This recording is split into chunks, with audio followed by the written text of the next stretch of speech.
لبيك اللهم لبيك لبيك لا شريك لك لبيك। লাখো হজযাত্রীর পদচারণে মুখর হয়ে উঠেছে মিনা। হাজিরা ইহরাম পরে একত্রিত হচ্ছেন মহান আল্লাহর ডাকে সাড়া দিতে। এক কণ্ঠে তারা উচ্চারণ করছেন, লাব্বাইক আল্লাহুম্মা লাব্বাইক লাব্বাইক লা শারীকা লাক লাব্বাইক ইন্নাল হামদা ওয়ান নি'মাতা লাক ওয়াল মুলক লা শারীকা লাক। অর্থাৎ, আমি হাজির, হে আল্লাহ, আমি তোমারই, সাম্রাজ্যও তোমারই, তোমার কোনো শরীক নেই। لبيك اللهم لبيك। ইতোমধ্যে হজের আনুষ্ঠানিকতা শুরু হয়েছে। মঙ্গলবার ৩রা জুন রাত থেকে বুধবার ৪ঠা জুন দুপুরের মধ্যে হজযাত্রীরা মিনায় প্রবেশ করেছেন। সারাদিন মিনায় নামাজ আদায়ের পাশাপাশি হজের তালবিয়া জিকির আজকারে দিনটি অতিবাহিত করেছেন তারা।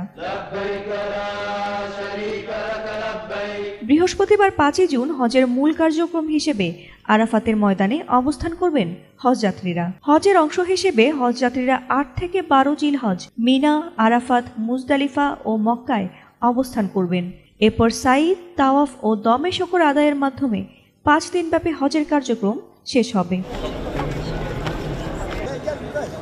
নিয়ম অনুযায়ী সৌদি আরবের স্থানীয় সময় ৭ জিলহজ সন্ধ্যার পর মক্কার পবিত্র মসজিদুল হারাম বা নিজ আবাসন থেকে হজের নিয়ত করে প্রায় ৯ কিলোমিটার দূরে মিনার উদ্দেশ্যে রওনা হন হজযাত্রীরা।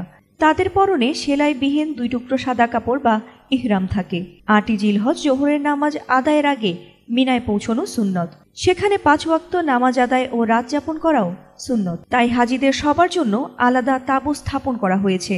সেখানে তারা তালবিয়া, জিকির, তেলাওয়াত ও দোয়ায় মশগুল থেকে সারাদিন অবস্থান করেন।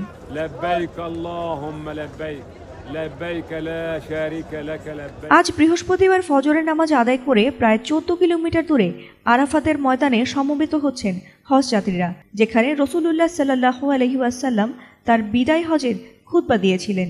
সেখানে সূর্যাস্ত পর্যন্ত হাজিদের লাব্বাইক আল্লাহুম্মা লাব্বাইক ধ্বনিতে মুখরিত হবে পুরো ময়দান। এখানে অবস্থান করে তিলাওয়াত, জিকির, নামাজ, খুতবা শোনা সহ ইবাদত বন্দেগীর মধ্য দিয়ে হজের মূল কার্যক্রম সম্পন্ন হবে।